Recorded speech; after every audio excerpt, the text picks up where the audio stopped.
الحمد لأهله والصلاة على أهلها أما بعد. قال النبي صلى الله عليه وسلم: المسلم أخو المسلم لا يظلمه ولا يخذله ولا يحقره. رواه مسلم. د نبی کریم صلی الله علیه وسلم فرمان دی چې مسلمان د مسلمان ورور دی، نه به پر هغه باندې ظلم کوي، نه به رسوا کوي، نه به بې عزته ګڼي. یعنی یو مسلمان د بل مسلمان ورور دی، بل مسلمان به نه ذلیله کوي، نه به ظلم باندې کوي، نه به بې عزته ګڼي.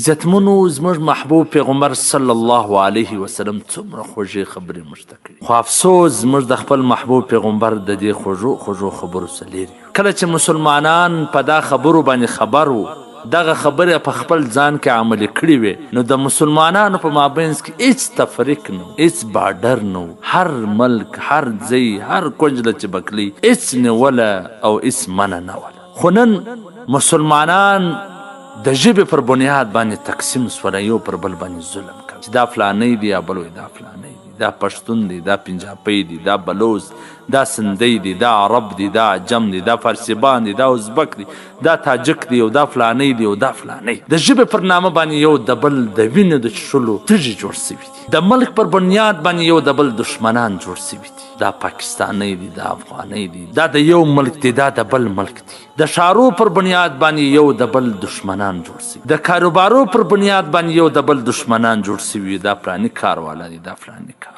د فرقو په بنیاد باندې یو د بل دشمنان جوړ سوي. یعنی داسې یو شی نسته چې موږ د په هغه کې د دشمنۍ تخم نه وي کرلی. کافران ټوله یې سره یو موټی دي، که عیسایان دي، که یهودیان دي، که هندوان دي، که څه نور دي، ټول سره یو موټی دي. لیکن مسلمان په زرګونو شانو باندې سره تقسیم. مسلمان یو د بل په عزت اخیستلو پسې دی، یو د بل په ذلیل کېدو باندې پسې دی، یو بل بې عزته سره ګڼي. څومره د افسوس خبره. کم څوک سي د مسلمانانو په مابینځ کې د ملک په نامه باندې جلاوالی راولي، یا د ژبې په نامه باندې جلاوالی راولي، یا د شار په نامه باندې جلاوالی راولي، یا د کاروبار او د تجارت په نامه باندې لیروالی راولي. دا ټوله به د قیامت په ورځ د الله جل جلاله په حضور کې د مجرمانو په شکل کې ولاړ، او خپل محبوب پیغمبر ته به ټوله جوابده وي چې تاسې ولې پر دغه خبره باندې عمل نه وکړئ، تاسې ولې یو د بل قدر او احترام نه کوئ، تاسې ولې یو د بل عزت نه کوئ. نن کافرانو زموږ په منځ کې لاسونه اچولي دي، یو د یو په نامه وژني، بل د بل په نامه وژني، یو په یوه ډله تقسیموي، بل په بله ډله تقسیموي، یو پر یو ملک تقسیموي،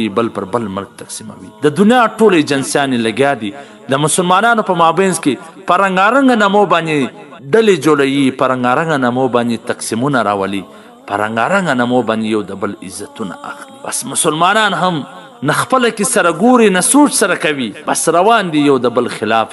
میډیا ګرم کړی دی، یو د بل خلاف خولې ایله کړي دي، یو د بل خلاف سره اخته دي چې څنګه یو ته بېعزتي ور ورسي، یو بل ته بېعزتي. زموږ پر حال باندې ژړا روا ده، زموږ پر حال باندې پر ځای د اوښکو چې وینې تویې کړو لا هم کمې دي. الله دې رحم ربانې وکړي. والسلام. قدرمنو اوریدونکو، تاسو د محترم مولوي عبدالرحمن صمیم صاحب و سهارني نبوي حدیث ته غوږ واست.